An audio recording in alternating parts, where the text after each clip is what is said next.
This episode is sponsored by Ella AI.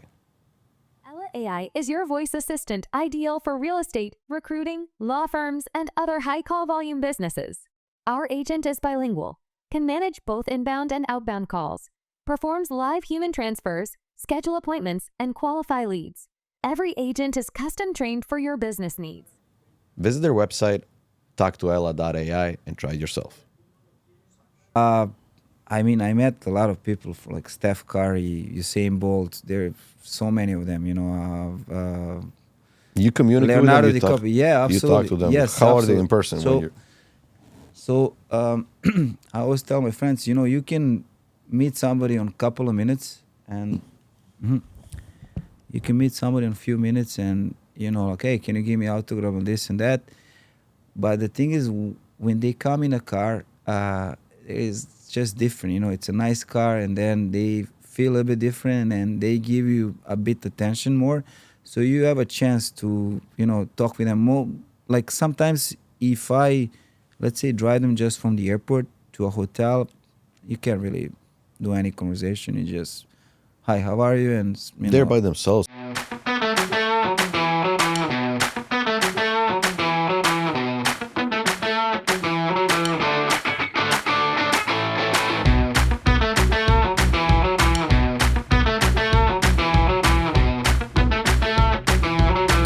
He's very special. Yeah, that's How long it took you to get English up and going to uh, the level where you think it's okay? probably like 5 years. 5 years. I always say you have like a first 5 years here in the United States, you can just put X. Yeah, it doesn't exist. Right off 5 years. Just right off. It's just, see, literally, you don't know anything. You think you know everything. And then after 10 years, you start building like, life in the United States. Actually, you made me feel really good right now because I'm at 10-year mark right now. Yeah. So I was always like, oh, time's flying. You're not doing certain things. You're not satisfied. You should be better. No. And the first 5 years, I was like, what am I doing wrong? So right now, it kind of made me feel better about myself, about some things that I'm too harsh on myself because it takes time. And I'm realizing that, but it's difficult to accept that, okay, because you see some people actually do it faster. And then you're like, okay, but why am I not those people? But it's not for most people who have the same thing. I got a complete theory, and and I don't know, maybe some people gonna agree or not, but I got from scratch theory, like from when I came to here. So, because I came 2007, so it's been like almost 17 years here, right? And then I had different life, tapes where I met so many different people, and I have few friends who are with me like since beginning, and then like 90% of them are established themselves after 10 years of yes. Why, I don't know, but that's like a magic, magic timing after 10 years, either in business or either a family, because a lot of people, they say like, oh, this guy succeeded or this guy didn't. That's such a relative thing because you have to put so many aspects, your work, like also your family, but also your friends, right? It's such a relative thing, So, that 10 years mark, I think it's really like first 5 years.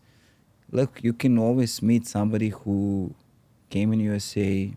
He has great education or good connections, and then in first 2-3 years he already made it. You have those people. I can't say you don't. I met those people, but majority of the people first 5 years they're trying to not only learn language, it's also meet new people, culture, so many different things.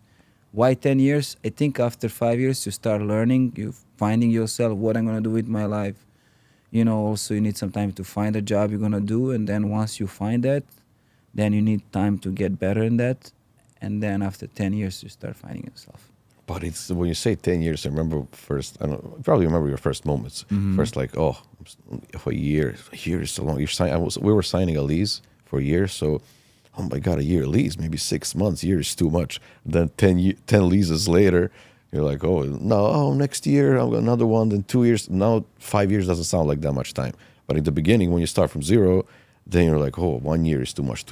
I remember meeting some people that are like, oh, we're here 10 years. And they haven't advanced that much at all. And I'm like, oh my God, I can't beat these people. So you just gotta, but time flies for everyone. So it takes 10 years. You're right. I mean, you want everything now. At least 10 years. At least 10 years. Because, I mean, I remember I was 2007, I came, and my life started changing when I started my family. Definitely, it's not like a stereotype.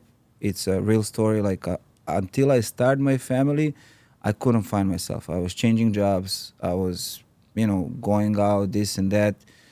I never done anything stupid. I was always, playing sport and this and that. But my life started changing when I met my wife and started family. In which sense? What changed? Can you describe the feeling?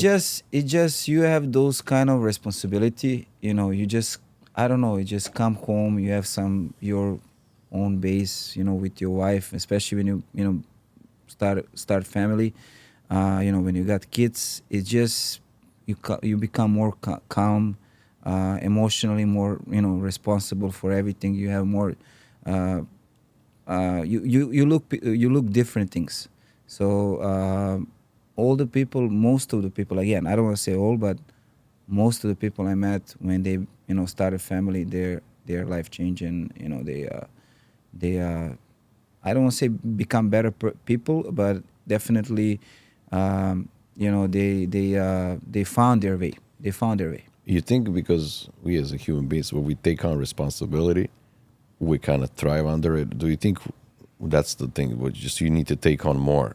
Because when you're young, you not have a lot of responsibility to anyone. Right now, you have some people to take care of, your wife, your kids, and stuff. You can, I can give you 100 examples, but you can really do some stupid things you were doing, like when you're by yourself. You can go out and come back 10 in the morning next day. You can, but then you might not find anyone when you come home. You might once, but you're not gonna find second time.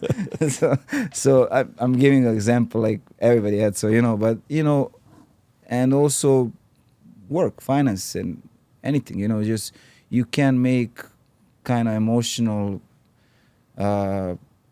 things at work, like where you behave, you don't come on time, or you have your ego is overreacting or something like that, because you're gonna come home and provide, for you, for the kids, and for everybody. So I think it's just you're getting more mature. That's it, and it's a step. It's a big step, like huge. Just huge. So coming here, then that's a biggest step. You're coming to the United States. And you think that's the biggest step, but that was the biggest step at that point. Yeah. And right now, 10 years later, or whatever years later, when you get married, you got kids now. That's another level, another step. So that changes you. It is. That's huge step. Of course, you have people who live over 10 years, 15 years, and then over 40, and they don't have family because of different reasons. But they let's say they're in some type of work where they really learn that job and they're very good at it, and also you can see how stable they are after a certain time, that magic period of 10 years. So that's why I say 10 years is I've been here 17 years, so I see people how everything changed. So after 10 years, a lot of people I came with, they really established themselves in work, as a parents, as friends and everything. So that's the mark. That's the mark. Everyone talking, they regretting they should have done some things differently, but that's that period, 10 years or whatever years, so you're exploring different stuff. Yeah, of course. So what do you suggest to someone? Like, should you explore and then wait some things to happen later, or try different things, see what you're good at, what you like? I never, back home, I never thought about that. I never even knew about the concept of doing things that you love. I never heard about that. Maybe you live differently, but it was you finish good college, get a good job, you make some money. It doesn't matter if do you like that or not. Yeah. That was like maybe someone mentioned it, but Yep. So, and usually it's like if you do things that you like, you're probably going to end up being broke. So coming here, then there's so many options. no, I can do this, I can do this. But I want to make money. I want to give a good life. But then if you make money, then you're not doing things that you like. Correct. So if you do things you like, you're broke. So then I don't have life that I want. It's a lot of It's a circle. circle. I think more you think, it just, you're getting more tired. It drains your energy. It's hard to say, like, when you come, what is a good thing to do. I think our generation came, we came in 2000s, beginning of 2000s. It was a different timing. A lot of students came through J1. It wasn't an easy path. It's not a path I would suggest. When I came, I remember I was we apply through a student. It was like a student visa, J1, and the guy who had an agency, he told us, listen, you have two options. You have option to go to college, have everything ready, and try to find your way through college and graduation and meeting a new people and this and that. Another option is to find your way like as a tourist and this and that. I wouldn't suggest you that option. I would suggest the first option. And like right now, 17 years so after I'm here, I think he was right. It's first option. Again, a lot of people don't have that option to go. I think coming through school doesn't matter. Like basketball play. There is a lot of basketball players or soccer players. They couldn't make it, or they don't have chance to have a great career in Europe. And I think coming here and like getting a scholarship or something like that, and because with a U.S. scholarship, you have a lot of options. And it's easier just to continue. Yeah, but you have more options. You meeting a new different people also. If you a lot of things is who are you surrounded with? If you're surrounded with people who don't have same ideas as you, most likely you're gonna be like them. If you're surrounded with the people who think different, it's kind of stereotype, but that's a truth. I mean, that it's just like I said. After all these years, I figured out it's just who are you surrounded with. If you are, I have people who I know since I came. I have my base, my godfather is my best friend. My wife. People I like to. Mostly the guys from basketball. Because I like like playing, talking about sport and all those things. I was always in that kind of. You have to build a strong circle around you if you want to succeed. Yeah, you can't that's be. it. You can do anything, but if you're by yourself, it's difficult. It is. Especially trying to fight the hurdles and everything that's happening here, and trying to figure stuff out. And it's easy when more people are figuring it out. Of course, especially here in the United States. I mean, there is no one. It's just yourself. So you gotta build your base of people you really love and you really trust. That's it. So that's the key. That's the key. So you think, everyone should like explore different stuff? Did you find things that you like to do in the end, or? Yeah. So I think it's really hard. Like now, once you mention how would you change or what would you do? Everybody's in a comfort zone, especially when you become when you start a family, then your comfort zone is even. You can't really change anything. If you're in comfort zone, it's hard for you because, hey, I have a kid at home. I can't really risk too much. You can't risk too much. But I spoke with a lot of people, on my work, and we'll probably talk about my work. You have a chance to meet a lot of cool people, very successful people, and then we're all human beings. Everybody is the same. It's just different level of success, fame, and problems. Correct, absolutely. But everything is pretty much the same, But I think, why they're successful. They take a risk. They take a lot of risk. They always were taking a lot of risk, and they know how to manage that risk. And it just that's what distinguish very successful from that's regular people. So what's the most famous person you had as a client? I don't know. I mean, I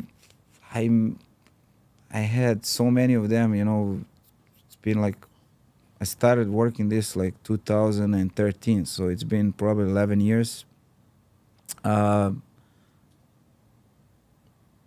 First, probably 3-4 years, I was working as a chauffeur for one large company here in Miami, and I learned, a lot of things through work with them. And then in 2019, I opened my own business, and that's very things start getting much better.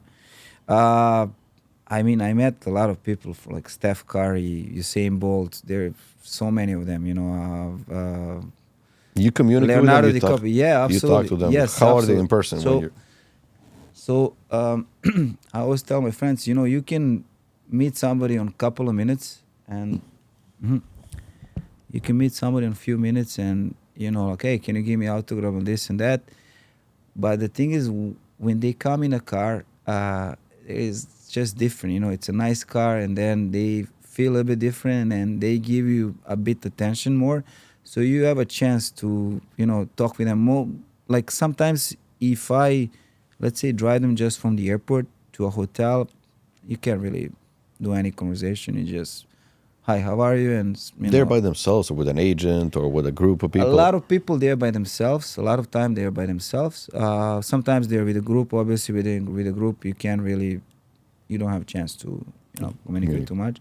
But like, I had a chance when they're staying few days, and they're by themselves. Imagine you a few days with somebody in a car all day.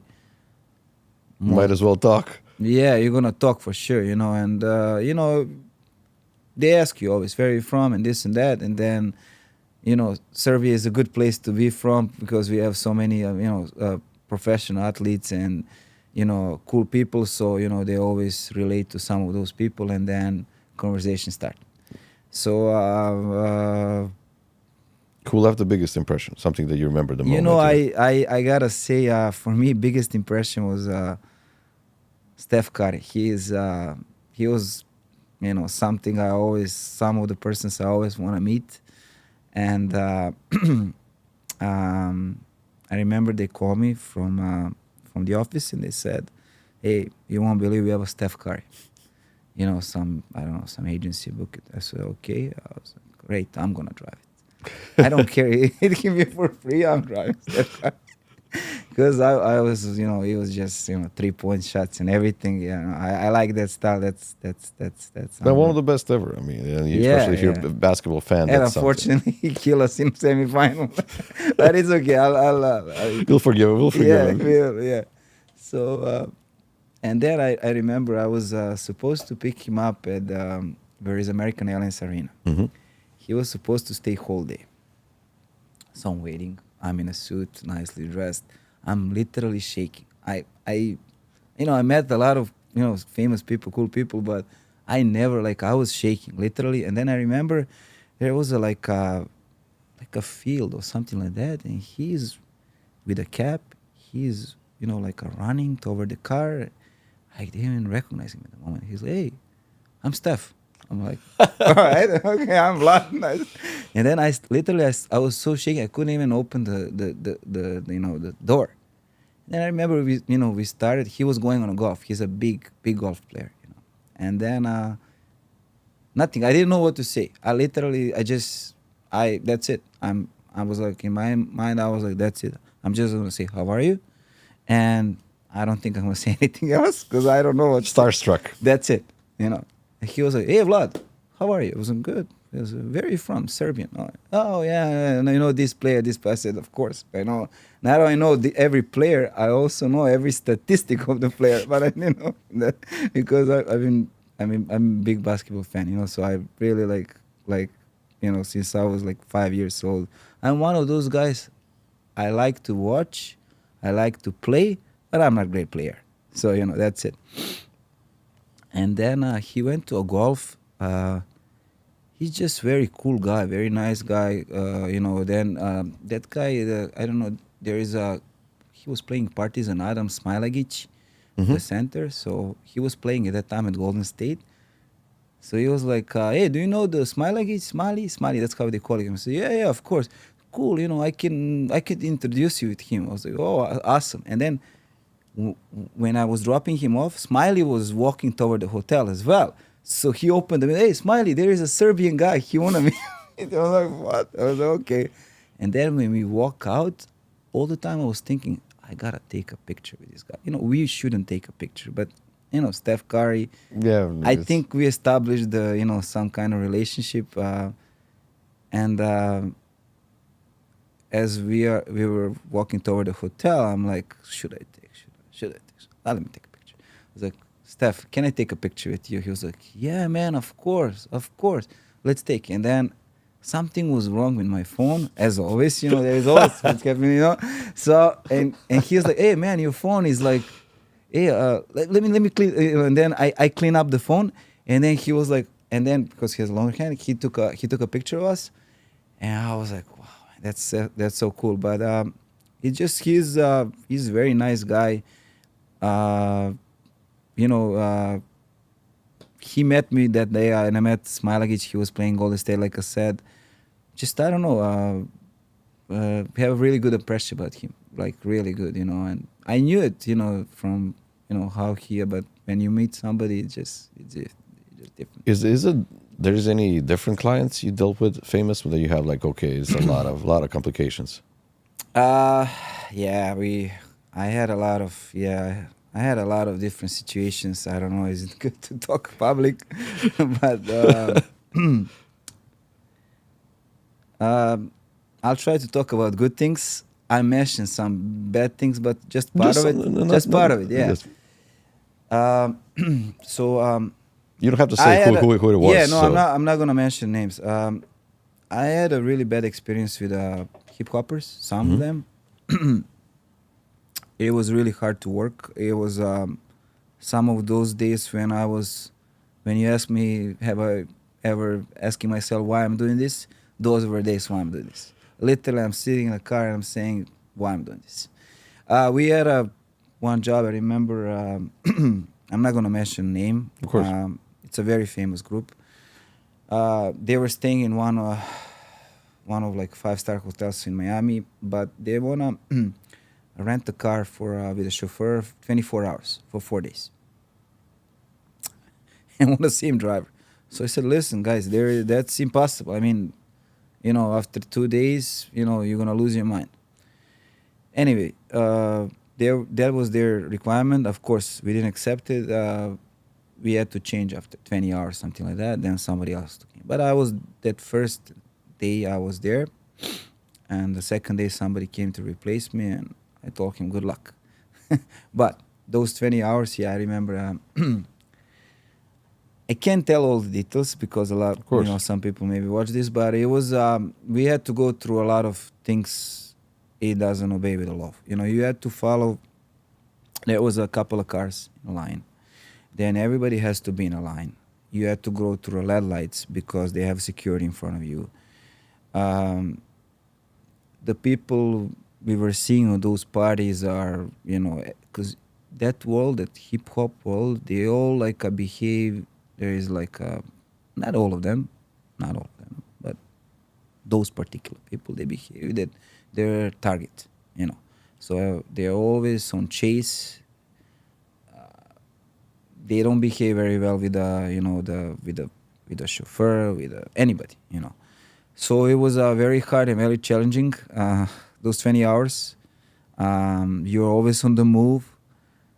And that day I was asking myself why I'm doing this. Yes, so that was the day when I was asking. But like I said, it's 99% of the work is nice.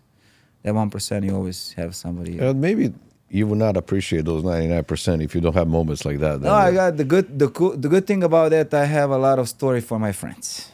So I have a lot of stories for my friends. Trust me. From those few days, I can write a book probably. Yeah. Probably. I mean, you remember all of them, but those bad ones kind of stick. I guess you always remember, and you mostly probably tell the bad ones because you want to. It doesn't make sense. I will remember all my life. That, trust me. I remember all my life that. It's just, what is. After they left the car, it was relief. I'm gonna tell you just one small situation. They would smoke, even though smoking is forbidden. they would smoke and they wouldn't throw the cigarette outside of the car. Not even that. They would light up cigarette and put it on a door, like this.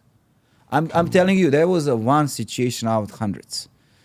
So now, how are you gonna deal with all those damages to the car and everything? It's just, it was a hard time. But you don't have to accept those kind of clients, right? No, you can, but you absolutely no. But it was a few years ago. It was learning curve. You probably have to at a point, That's and you it, just yeah. have to. There's But at like least this- probably. I mean, do you charge people differently if they're complicated? If you know they're gonna be complicated? So, and this is what I always teach people who work with me in my office as well. There is always you send to a customer like a sheet where any like a smoking or damages to the car will be billed in that and that amount. And I always say everything is okay until that happen. When that happen, when they damage the car, smoke cigarettes or something different or this or that, and then when you bill them, when you charge credit card or something like that, then where is the problem? Oh, I didn't do it. Then they dispute the car, then you have to fight with there is always a problem. And as a small business owner, I don't have a lawyer or attorneys who can stay on my side. Like Uber, Lyft, big limousine companies who have like thousands of employees or great lawyers, they have people who work for them. For us, it's really hard because you have to deal with that by yourself. So you always try to avoid those things. You try to talk out with them. Unfortunately, sometimes things happen and you most of the time just follow the loss. That's it. Part of the business. That's it. That's the running a business. So is it when this is public, so I shouldn't talk a lot of stuff, but we had a lady a few years ago. I remember I was in Serbia on vacation. I don't know, I think there was a birthday party or something like that, right? So I remember one of my one of chauffeurs who work with me, he called me and he said, "Hey, listen, I have a problem." So I know that's not good, right? I was like, okay, what's happened? Tell me. Oh, you know what? Lady, she had a great fun, great time, and everything. But she drank a little bit too much, and she had a really heavy dinner in a restaurant, and yeah, she vomited in a car. So listen to this. Yeah. So okay, all right. It did happen before. It's not the first time. It did happen. We have like a detail cleaning and everything, so those things can happen. But this particular was a little bit, too much. So we did like 3 days detailing. We had to shampoo carpets. Nothing can get rid of the smell. Car was on the parking lot for 21 days. We had to wash with acid and everything. After 21 days, we were able to, just get rid of that. Can you imagine the damage that? So that's that's the big damage. Yeah. So, but like I said, 99% are nice things. So, But you can't have it all No, nice. So no, but tell me no. when you decided. Okay, so I assume that correlates with starting a family and stuff. When you started from working for someone to switching to business, tell me the mindset you had, why and how, Yeah. and how that began. Okay, so it was a COVID 2019. I was working mostly. I had my own car, and then very similar to a trucking business, you would be a contractor, like you would get your own car, and then you would get a work from a brokers, right? Very similar. It was a COVID, and they closed most of the business because of COVID. Because of whole Miami, whole world was closed. So, and we are hospitality. We 99% of our business are people come here and just have fun. And I was depending mostly of that one company, and then they had a problem. They closed, and they were owing me significant amount. I paid my drivers everything, and It was really hard for me. And that was the moment, 2019, when I was about to change profession because, everything was closed. Then we have this debt and this and that.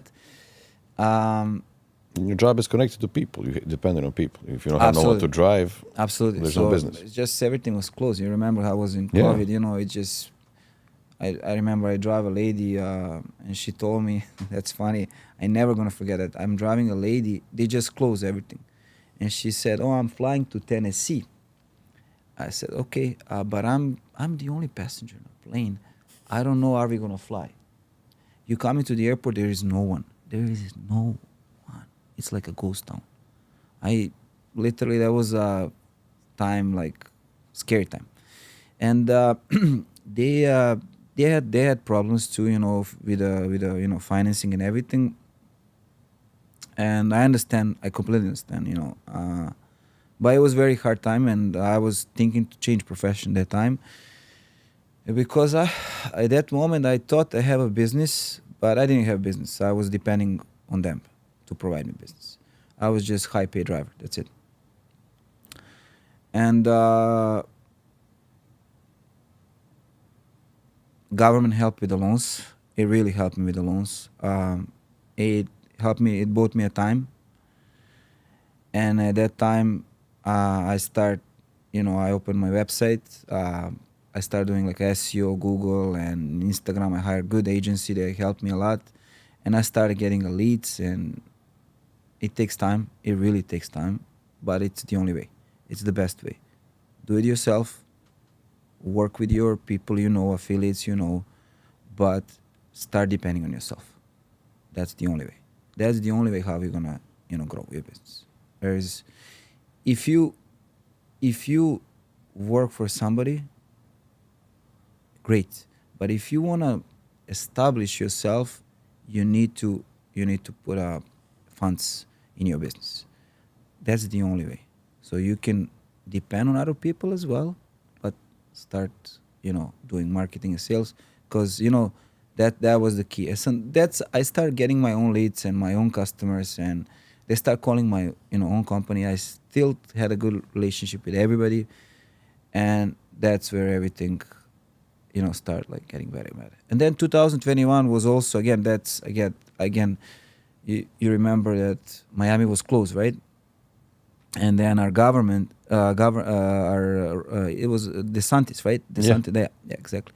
So everything was closed, and he decided to open Miami, I believe, January 2022 or January 2021, something. And like everyone starts coming here because it was closed everywhere else. Correct, and that was a great boom. That was a great thing because I started doing on my own, and then they opened Miami, so it was just perfect timing. Because you always need a timing, because luck, you need to have a little bit of luck always.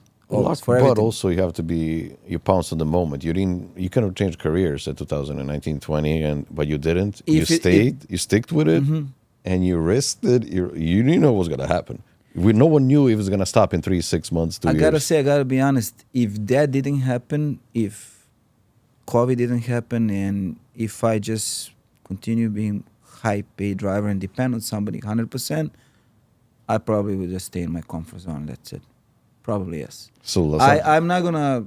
I think that what will happen. But that was the switch. That was the switch when and it's not also. I mean, you take. It was like, oh, I did that because I decided. In a way, a lot of decisions are being made influenced by the environment. Something happens, and then you have to adapt. Then you're like, oh yeah, I have to change. My comfort zone is out. Correct. But it's good to put yourself into that spot, not waiting for outside stuff to happen so you can change. But at least when that happens, a lot of people are just sitting at home, waiting for monthly payments. They hang it, and then we'll see what happens. A lot of people, whoever did, I know a lot of people who actually that moment they saw the opportunity to do something, and they went in and they made it big. That's why when no one was like willing to take a risk, you take a risk. There are better odds. That's why I said in the beginning. I mean, and like, I don't with your clients, especially in my business, I'm not gonna talk about personal things with my clients. We talk at the beginning that you can't really like, oh yeah, I'm a, let's say, limousine driver, I have a limousine business, but then I provide also, I have a bar and I have this and I have that. No, I have this is my work, this is what I do, and this is what I know how to do it. So I don't try to put 5 things together. I'm just doing this and provide that. If you need a help with something, if you need a marketing agency, podcast, this, plumbing, whatever, I can connect you with that. I'm not doing that. I'm doing this. Because people like to stick with the people in their profession, right? They just feel more comfortable. Because, I know in my business you have a lot of guys, so I'm driver, but I'm also real estate, but I'm also doing marketing, I'm also this. And then you're in the end, you're nothing. You're just doing 55 things. You can technically do, I think, You can do it. 1, 2, 3, maybe. You can do it. But if you're Elon Musk, but he does 50 things. But not everyone's able to do it. I mean, if you spend all your work in one thing, that probably is going to work. But if you divide off 2 hours there, 2 hours there, you're not focused on that. Correct. You can do it, but the thing is, people, I don't think they're going to accept you serious. They mostly, want to deal with the people in their profession. That's again my opinion. But when that happened, 2021, again, there was when Miami got open, and you remember it was crazy.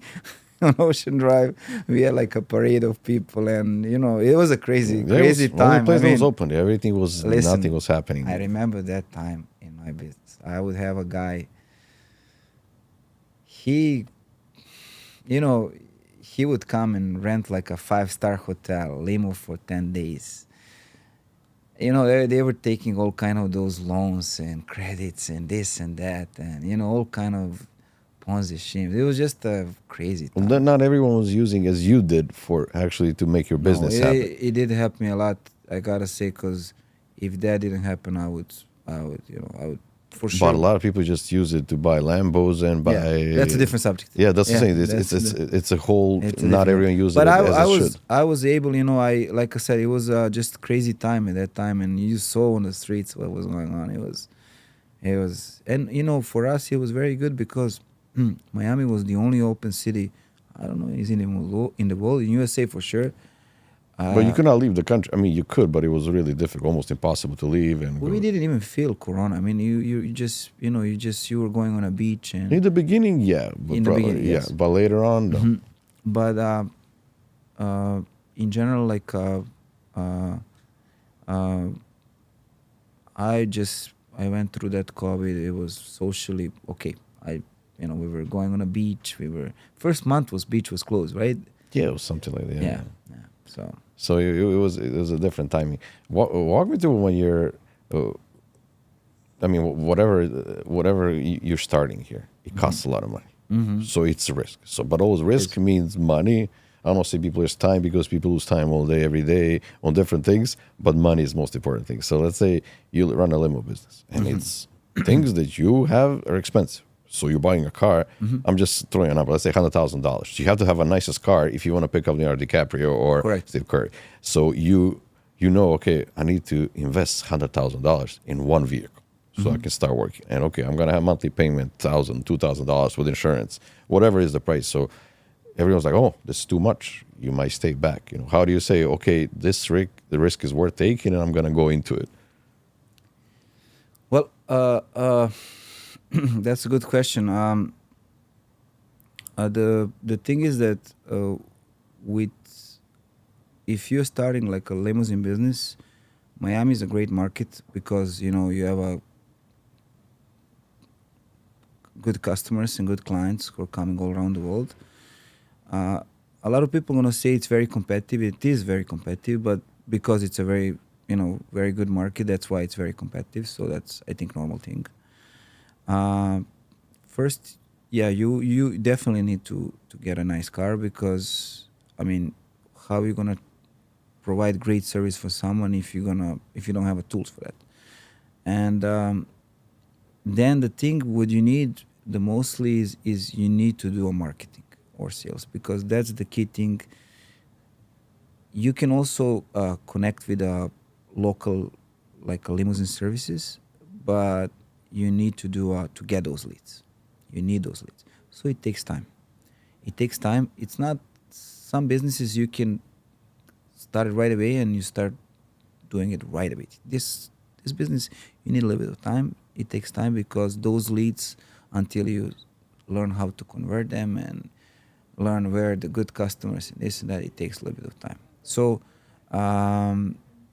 whoever's starting or deciding to start it, just getting a new car, and then they can call small or medium size limousine services in Miami, and hey, I have this and this, I'm that and that. You know, people like to see, when you're nicely dressed, you look representative. You speak English well, and they want to work with there are a lot of companies who have a lot of extra work. That's where you're gonna start it. And like I said, on your own, you need, you maybe open your website, start doing a little bit of marketing, and try to get some leads on the side as well from Instagram and this and that, and you're gonna start building and building. It's a risk. So It is you risky. you have monthly payments. It's not you're paying rent, you're paying credit cards, then you have the business. Then okay, this month I don't make $10,000. I'm losing 5, and then it's just, you cannot not work. It is very stressful, yeah. But again, because a lot of people, they call me and they ask me, hey, what I need to do. So this is a good opportunity. So whoever is watching, I can tell them detail by detail. So you need to buy a car. Then you're gonna have commercial insurance. Commercial insurance for a limousine business is different than cargo, or I don't know. Every business has different insurance. Passenger, you're driving passengers, so you need a special kind of insurance that can be pretty pricey. And licensing, right now, back in the days when I started, you have every vehicle has like they call it medallion in New York. In Miami, it's kind of sticker. It's like a taxi medallion in New York. Correct. Is just Correct. So when I started, that medallion or sticker price was around 35,000. that's one time. One time, yes. 35,000. Let's say, Alexander, you're selling it. I'm buying from you. You gave me a paper. Sold 35,000. And what can you do with that? You can. You put it. You go to inspection. You put it on your windshield. That's for one car. That's for one car. Yes. And right now, 2023, last year I think, or 2022, I'm not sure. I'm sorry. They changed a rule. Everybody can just pay a $550 application a year, and that's your permit. That's it. Why they put it so low? I don't know where. I don't know. I think what's happened, there was a lot of ride shares, illegal ride shares, soliciting in the airport. When you, for people who watch, I'm going to try to dramatize what's mean that. When you walk outside of the door, you have a bag, and then, hey, you need a cab, you need a limo, you need this and that. I think there was a lot of problems maybe when they picked up passengers. And they tried to make people legalize their permitting, so they can, because when you send application for that permit, they're doing your background check as well. You need to give them a driver license, chauffeur license, whatever it is, and they're gonna do your background check. So that's how they were able, because if you're selling $30,000 permit, a lot of people not gonna buy that. That's very expensive. But if you're giving application of $550 a year, that's doable. And a lot of people, when they're starting business, they're gonna do it. For government, that was good, because I guess they can do your background check, make sure that the person who is providing transportation is okay. Is that did that decision affected you, bad or good?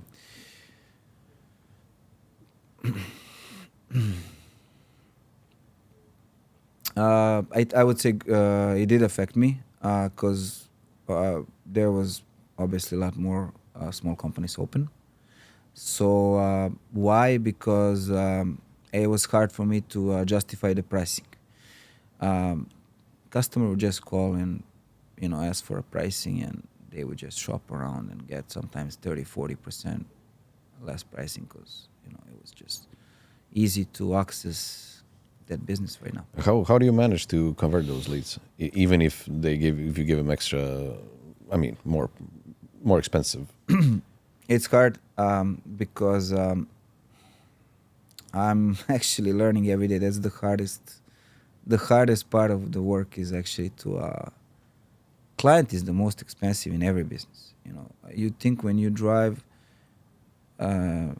driving is very hard physically. You know, you are dealing with a lot of stuff on the road, and you know this and that, and not sleeping and this and that. And then you think at that moment that's the hardest part until you start doing different thing. And then you start figuring out when you start doing that sale and how to get a client and talk with the people and this and that and close the job. You see how hard, because mentally it's hard. You know, I come home, I'm tired, I'm exhausted mentally. Yeah, Like this, I just come home, I'm physically very tired, but I sleep like a baby. Like this, you know, sometimes, you know, just watch out, you know, what I did, why I didn't do this, why, you know, why I didn't, you know, why I gave them this pricing, not this pricing, what should I do to get better. So it's just different. And also, I mean, I imagine employees give you a lot of headaches too. You know, how do you? Well, for me, it's the hardest because, you know, the thing is, it's very seasonal job. So I have a lot of, most of the people they work with me is, you know, mostly through reference, and they are great guys. I mean, I always said I was really lucky to always work with the good people, you know, amazing people. And it's just very hard because once the summer comes, it's brutal. You know, it's just it's like earth and sky. You know, summer is so slow in Miami. You know? How do you manage that? you just tell them, you know, honestly, listen, it's gonna be hard, you know, try to make it throughout the winter and then save it, and then in summer it's just, there is not enough leads, there is not enough people there. Even for your business, you have to plan an expensive. You're not gonna be making that much money. You have to. So plan what advance. I did, we in a season, I have right now I have a 6 on my own cars, and we have about 10 affiliates we're using in a winter. And then, like in a season, we use all the cars, literally all the cars. And plus, we need help on a side as well. When summer comes, 2 cars, maybe. Literally, that's how much the business goes down. You just you try to put that funds on a side, you know, in a season. And then when summer comes, literally just, you know, paying those bills from the winter. That's it. That's how we're gonna do it. Because I saw a lot of companies, small companies, they close throughout the summer because they can't. Because, you know, you have June everything stopped. May 15 after Formula One, everything stopped in Florida. And then you have a June, July. June is still okay. You can, you know, make it through June, July, August, September, October. So Thanksgiving, maybe November, and then start picking up. So you have 4 or 5 months really brutal, you know, especially August, September are brutal. So unless if you're really disciplined, because you still have you know, car payments and insurance. So expenses running a business is still. And then it's, you know, mentally hard because, you know, your employees are calling, hey, I know I need work, I need this and that. So it's just managing every day. That's it. Tell me, the Formula One was in Miami right now. Tell me that experience. How that. It was great. It was great. It was amazing. We had a big event. This year we did even better than last year. We managed about 40 cars, 40 something cars. I gotta double check.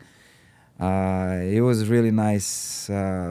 I started my like a small office in Serbia, in Belgrade. One of my best friends, he maybe a few years ago he was looking for a job, and and then we started doing.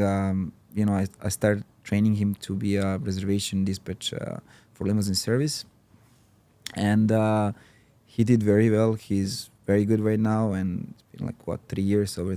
And this year he came to Florida first time, in Miami, in USA in general, to visit me, my family, and also to for Formula One event. So he met all the chauffeurs and our affiliates, and it was really nice. It was, you know, it was so nice to see him in Miami, and, you know, and just to organize that event. That event itself, to organize events is not that difficult. You have a lot of stuff you prepare in advance.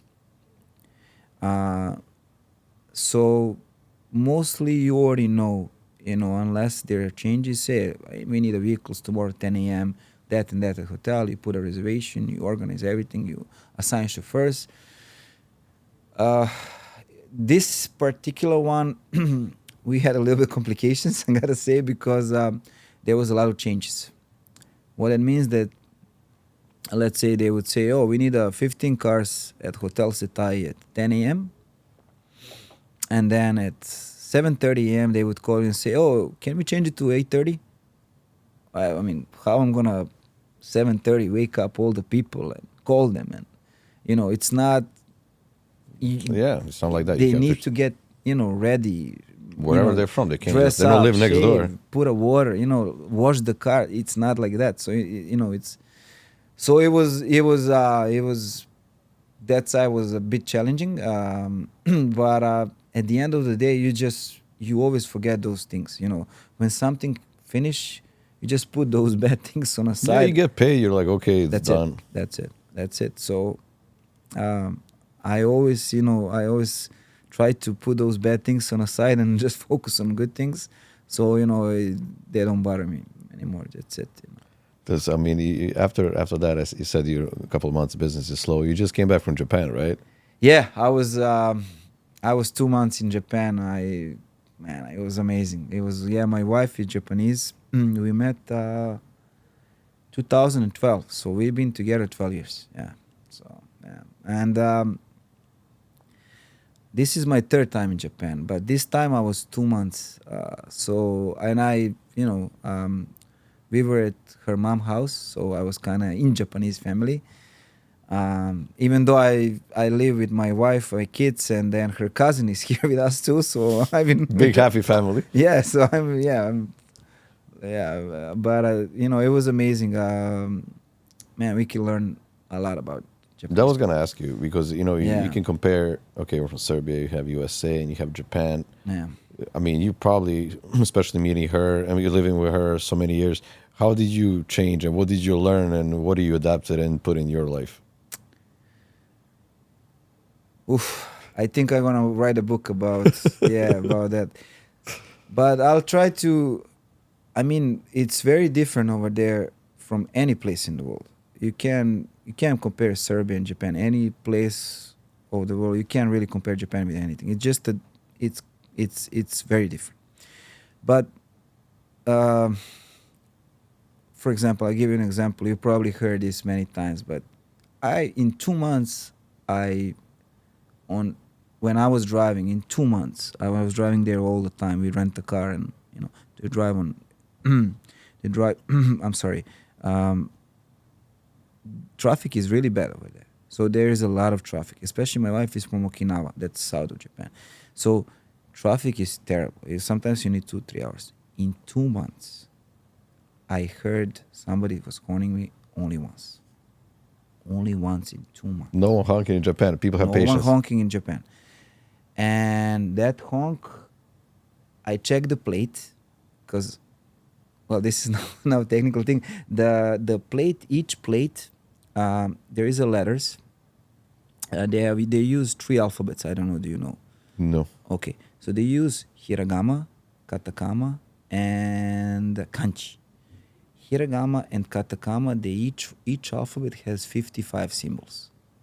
And I learned it this time. Yeah, I gotta say, finally after so many years. It's not that difficult because my kids, they go to Japanese school here in Miami.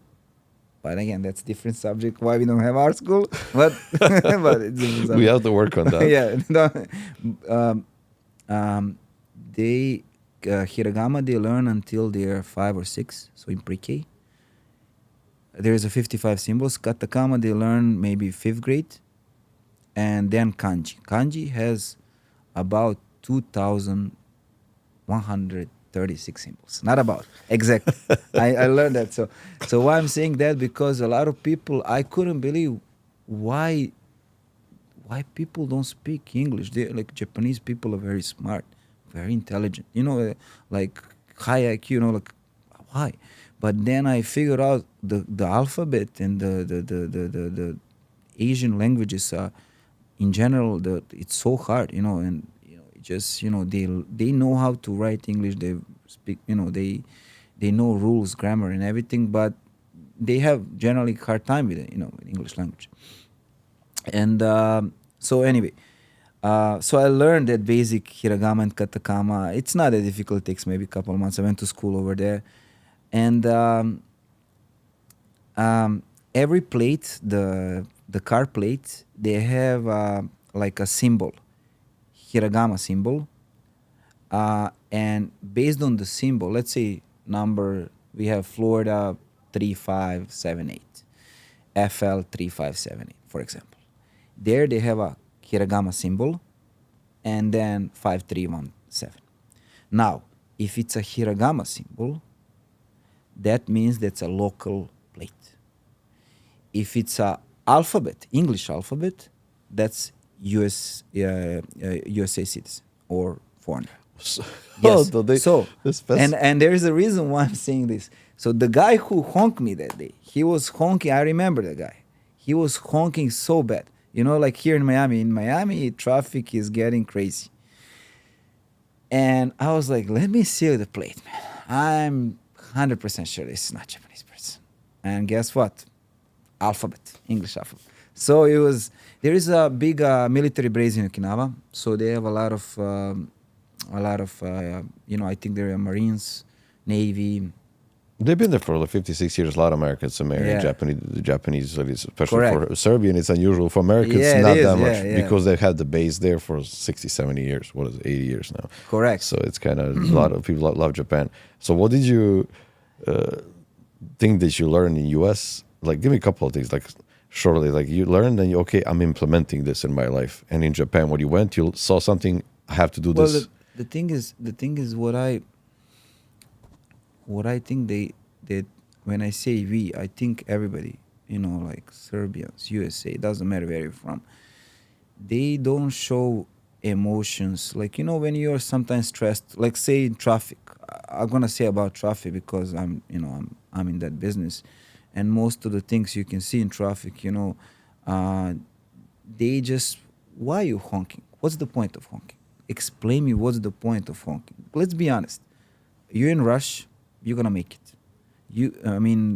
What's the point of honking? What's the point of cursing? What's the point of a lot of stuff you do?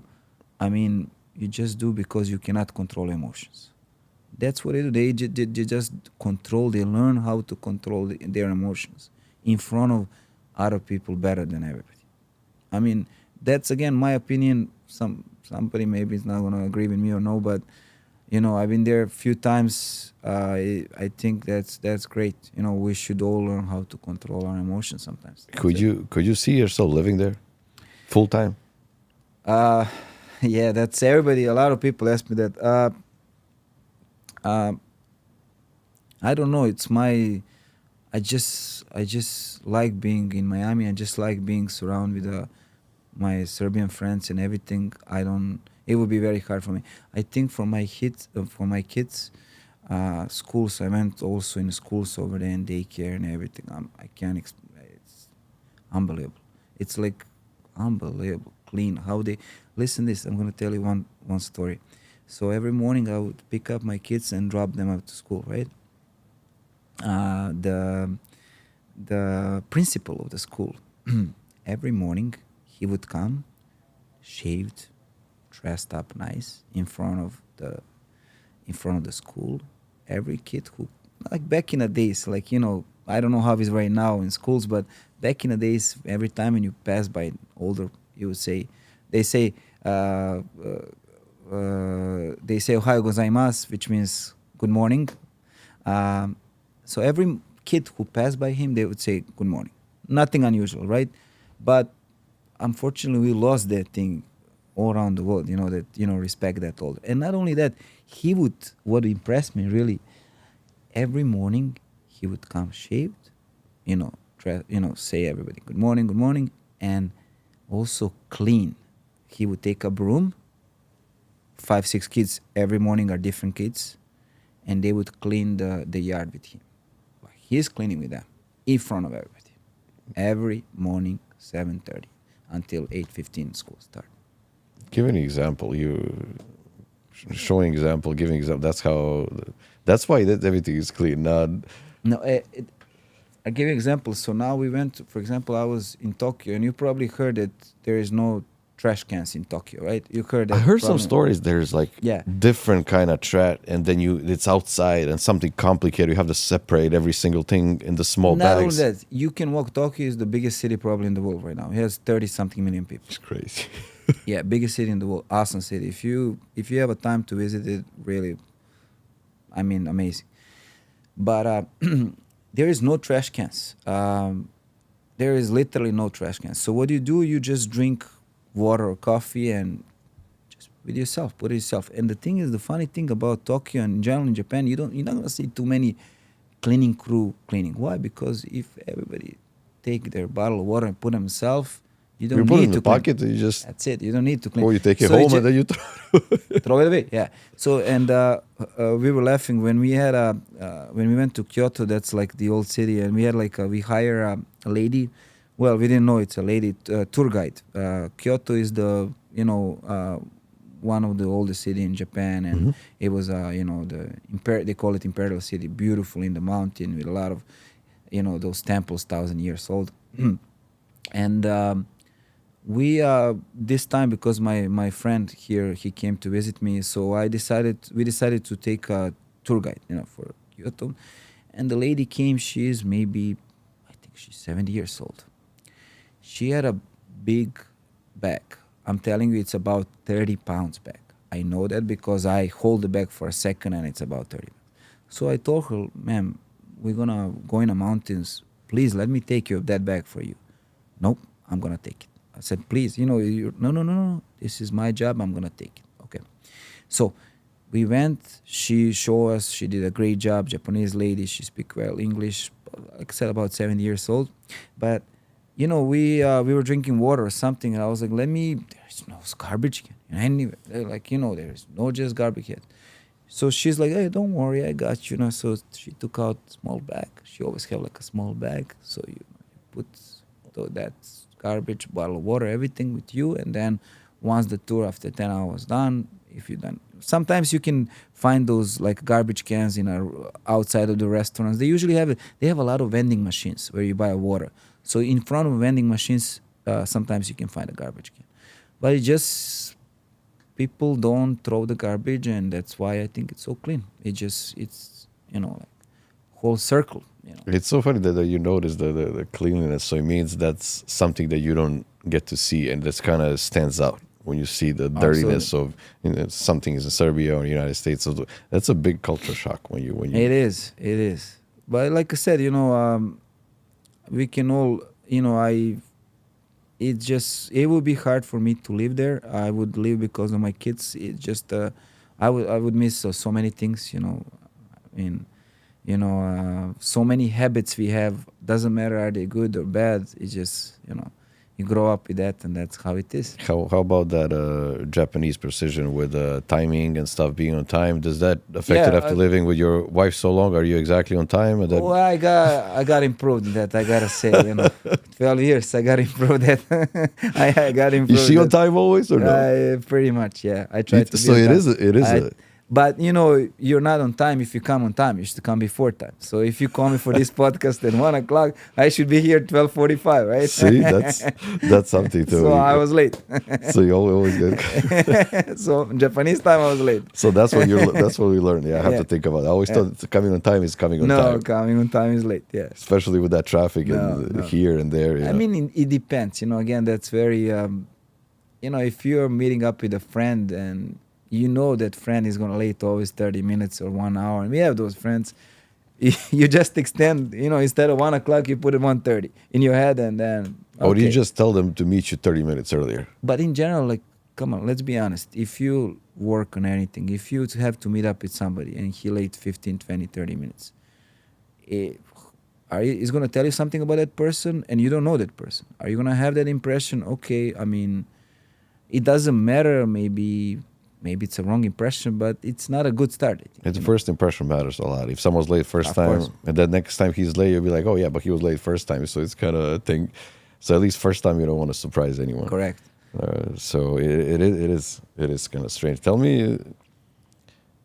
Before, Food is great. I mean, you know, I was always, people ask you about Japan. Oh, you know, sushi, sashimi, this and that. Yeah, we have that. I was impressed actually in Okinawa. They have a great pork, man. They have amazing pork. They have a fried pork. It's called tonkatsu. Maybe if you go to a Japanese restaurant, you might have, but it's not good as Okinawan tonkatsu. Fried pork, it's like a, how I can compare. Serbian would be Karađorđeva schnitzel. Here would be probably some milanesa, maybe pork milanesa or chicken milanesa. But that pork is out of this world, man. How they season it, and that pork doesn't eat, you know, they eat special grass and this and that. Something like a Kobe beef, you know. they have a special even pork, not only Yeah, Kobe they have beef. special pork, very tasty. I wouldn't be. I was surprised to eat. You know, like I mean, if somebody tell me like pork in Japan, yeah, man, pork. They eat a lot of. You know, Okinawa they eat a lot of pork, and pork was amazing. So that was something like I had like not on daily basis, couple of times a week. I was very happy actually in Okinawa. Okinawa is kind of like a Hawaii. They call it Hawaii of United States. Beautiful beaches, you know, light blue, you know, ocean. Weather is very similar to Florida, like 365 days. You know, it's tropical So weather. that's a spot that you're gonna move if you decide to go to Japan. Maybe, yeah. Something that maybe, reminds you of maybe. Miami. If I can go to, you know, like back home or Miami every year, I'll move. Yeah, that would be cool if you could just circle around for a couple of months. Yeah, right. Yeah, but it's gonna be hard. It's gonna be very hard. Yeah. You can't live in three spots. No. Maybe you can, but I don't think it's that No, feasible. no, definitely no. It's hard, you know, because even if you're financially so stable, you can do it. It's just hard because kids go to school and this and You that. gotta move a lot of stuff. It's not only you. Yeah, it's a whole. You can't just take a plane and I'm gonna come here. It doesn't work like that, you know. So Yeah, no. there's some. that's that thing that I'll figure out. It's gonna be hard. So we're here now. Let's see. Great. So, tell me any plans for the future? Plans for the future. Yours, business, whatever you're thinking. For business, I think we're gonna gonna focus now to stay on this like a boutique style limousine business. I'm not gonna try to expand too much because I'm gonna try to find to get a good clientele and provide great service. I'm really happy to do that. To my plan is not to have like huge, like 100 cars and this and that. That's gonna happen if you just, and because a lot of time I go to those limousine shows and you talk with the people, and sometimes you don't have choice, you know, people start calling and more and more and more. And More you demand, and then you keep have buying to. the cars and this and that. But right now, just focus on this, boutique business. I'm just focused on my kids, man. That's it, and my family, I gotta figure out what they're gonna do, school and this and that. Myself, I try to do sport, I figured out as older I am, like I'm 40 right now, that's what keeps me, motivated. Hopefully I'm gonna learn Japanese. One That would be day, nice. one day, yeah. So Let's see. maybe some Spanish. That's about it. Let's see in the next one how you're gonna speak some more Japanese. We have to. That's gonna be a mission for the next podcast so. we do. I hope so. Yeah, I hope so. And I mean, I really hope that you maybe have a chance to go to Japan or It's on the list. It's on the list. Yeah, and then I will be happy to recommend you because this time we saw a lot of cool things, and I told you we met some really nice guys in Japan, also Serbian guys. That was a great experience too. How they live over there and their perspective on and their perspective, and because being a foreigner over there, it's It's not. They almost have, I think, it's like zero immigration policy or something like that. They have like they Yeah. don't have no. It's almost impossible to become a. We were. I have a story. We were. We were eating. You know, like after that many time, you want to eat something different, right? So we found a good kebab, like In Japan? in Tokyo. There is a lot of Turkish people, right? Unfortunately, there is no. Even in Japan. Yeah, there is They're not a everywhere. lot, but there is I think few thousands. I'm not sure in Tokyo. Yeah, and they have some kebab place. So we found a good kebab place. So me and my friend we eating kebab, and there is a bald guy, you know, he look Eastern European coming approaching us. Hey guys, where are you from? On English, like, we are Serbians. Oh man, I'm Romanian. Cool man, awesome. So it came up that he told us the whole story how he came in Tokyo 15 years ago, and he's the owner of the bar. So he was like, hey, you want to come to my bar? I'm like, okay, let's go. You know, we didn't plan, but okay.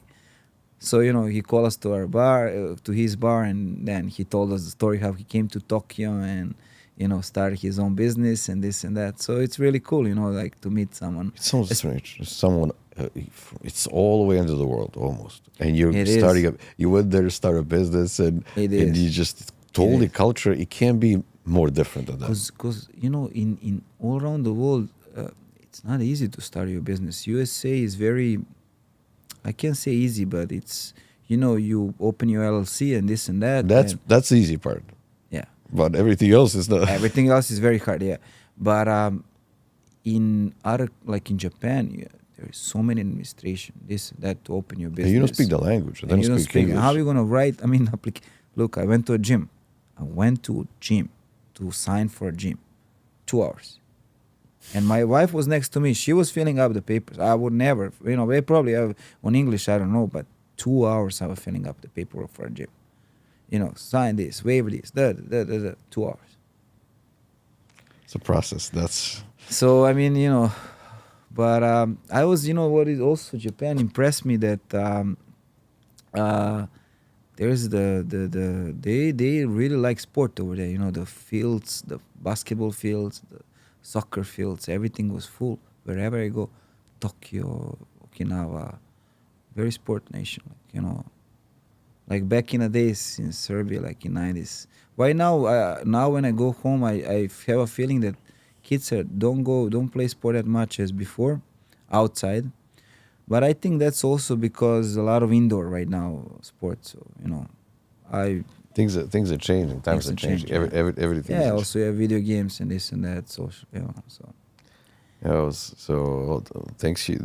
I want to say thanks for bringing all your experience, and thank you for coming and sharing. It was course. great. It was fun. You know. So I told you ask about the future plans. So I know we're gonna do this again. That we're gonna see some more Yeah. things. And there's a lot of topics always touch upon. You know, but we don't want to go into hours and hours of stuff. we can probably, yeah. Yeah, we can probably. You know, but we're gonna leave something for next time. Yeah, of course. All right. Thanks so It's much. my pleasure. Thank you for inviting me, and good luck with everything in your work. Thank You're you. doing a You great too. job. Thank you. Thank you.